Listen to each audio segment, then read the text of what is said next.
Salut à tous, c'est Pang de la chaîne, bienvenue sur cette vidéo qui aujourd'hui va à nouveau parler de nos croyances et de l'impact que ça a dans notre quotidien. Comme vous le savez, en ce moment je suis en train d'étudier le New Thought avec des auteurs de base, en tout cas les personnes qui ont été le plus proches de Queen Bee, et derrière, mon intérêt c'est de me dire quel est le parallèle avec l'hypnose, quelle a été la différence, quel est l'impact sur tout ce qui est état d'esprit anglo-saxon qui arrive chez nous depuis 30 ans au travers de bouquins de dev perso, au travers du coaching, au travers de la façon d'appréhender le monde par une vision anglo-saxonne, qu'on peut automatiquement voir au travers du soft power, de la musique et ou des films, des séries actuellement, et se dire, ok, en quoi c'est vraiment problématique, en quoi ça l'est pas.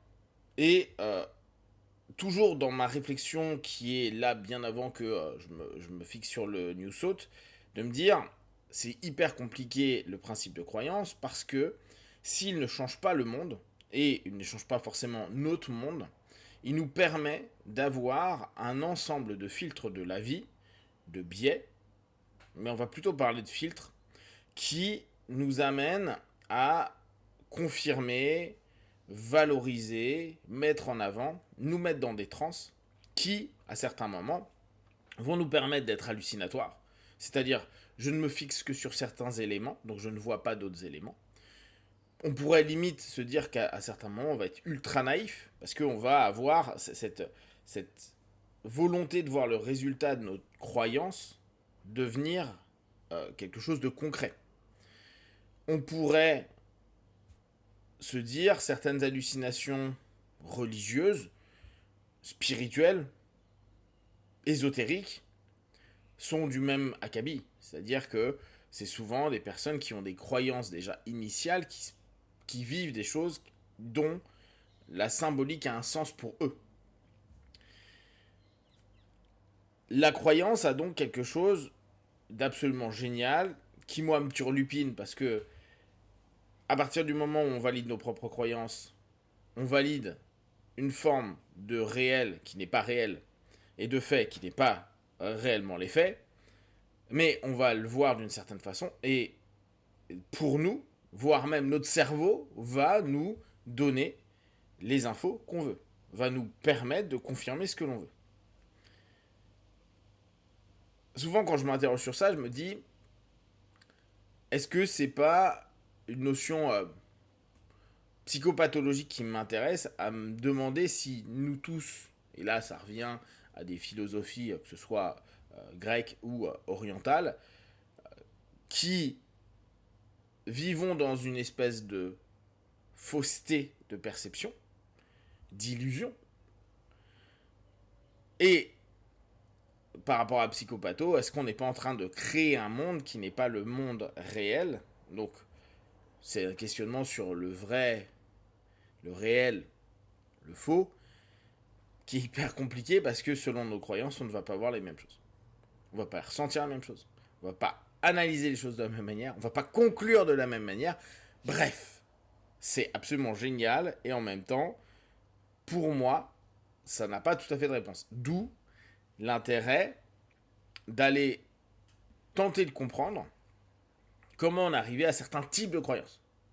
Si je ne pense pas qu'on puisse vraiment changer les croyances des gens, on peut les recadrer. Et pour être plus précis, si, ils peuvent être changés, mais il y a une espèce de toile de fond qui va tenter quand même de vachement confirmer ce que l'on veut. Et parfois, à certains points de rupture, on le voit avec des personnes qui switchent complètement, qui vont aller dans une croyance qui est strictement opposée. On le voit beaucoup dans les rapports des personnes qui ont de la spiritualité, qui d'un coup ne sont plus du tout, et qui vont être dans l'hyper-rationalisme, etc. etc. Cette notion, je la trouve intéressante de plonger sur comment on a créé nos croyances, et en l'occurrence, comment on en est arrivé à se dire que ma croyance peut changer le monde. Ma croyance peut changer mon monde.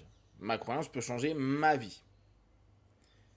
Et vous voyez cette ambiguïté-là. Bien sûr que oui, à partir du moment où je filtre les choses de façon différente, je peux me dire que ma vie a changé, alors qu'on peut avoir exactement les mêmes événements qui sont en train de se passer, ils sont juste traduits de façon différente.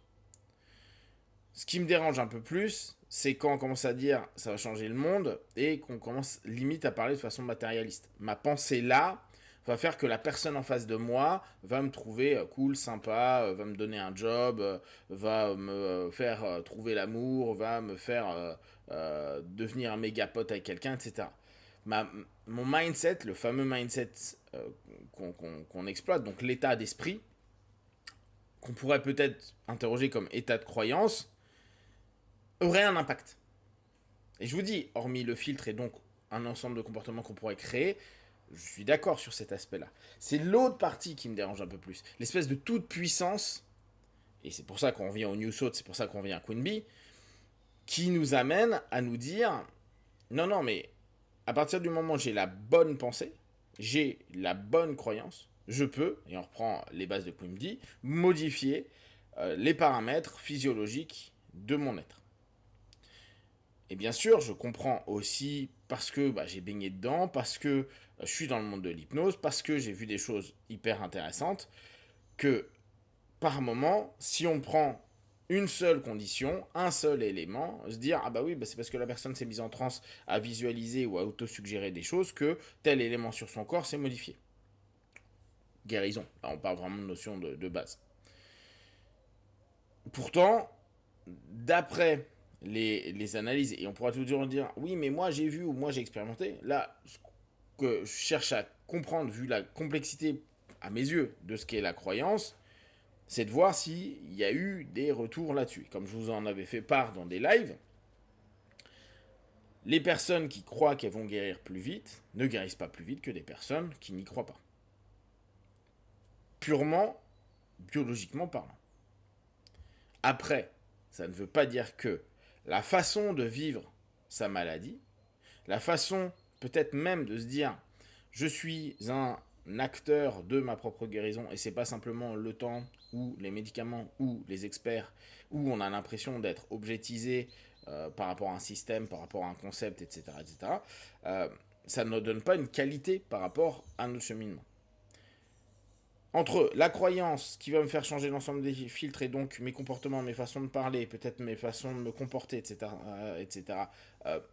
qui m'apporte quelque chose de cool et j'ai l'impression que du coup je modifie ma vie, alors je la modifie pas forcément mais je modifie le filtre dans lequel je suis et donc les réponses que je vais avoir avec elle, il y a quand même une grosse nuance par rapport à ma façon de penser va m'amener de l'argent, ma façon de croire, et on revient là sur tout ce qui est lié au New Thought et sur lequel on était parti, par exemple les lois d'attraction, à se dire simplement, si j'ai le popotin assis ici en train de vous parler, là je suis en train d'attirer à moi des millions de dollars et plein de choses incroyables une journée, là juste ma journée, là je suis en train d'attirer en créant cette vidéo des choses de fou.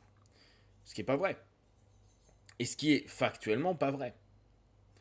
Par contre, à partir du moment où j'ai cette croyance, et on revient, ça on en avait déjà parlé dans la méthode Silva, où la plupart du temps, il y a un moment où on dit, on veut trouver une réponse, et on va faire un petit rituel, et a posteriori on se dit, tiens, dans les 24 heures, on va avoir une réponse, ou en tout cas quelque chose qui oriente. Oui, parce que notre regard, notre attention, notre filtre, va se modifier, et on va du coup être plus ouvert à quelque chose qui pourrait nous amener un indice / une réponse par rapport à ce que l'on veut.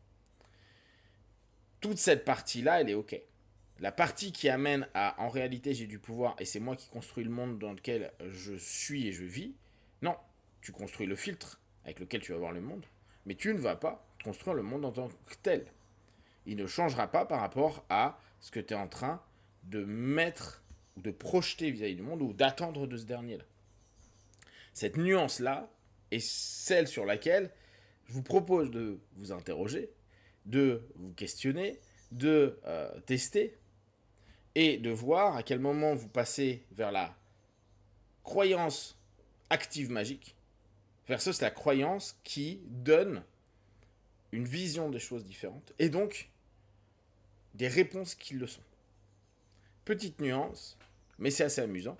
Et vous allez vous rendre compte que assez rapidement, on arrive à plonger dans la croyance magique pour plein de raisons, parce que ça a été aussi clairsemé depuis des décennies, là, même des siècles, si on reprend Queen Bee. Et on ne fait plus forcément ce distinguo entre les deux, et on dit, bah, ma croyance, ma pensée construit le monde, alors qu'il ne construit que un filtre de ce monde. Si vous avez des questions, des remarques, n'hésitez pas. Comme d'habitude, de tout ce que je propose, ne prenez que ce qui est bon et juste pour vous. Testez, observez, analysez et concluez. Biwan, ciao.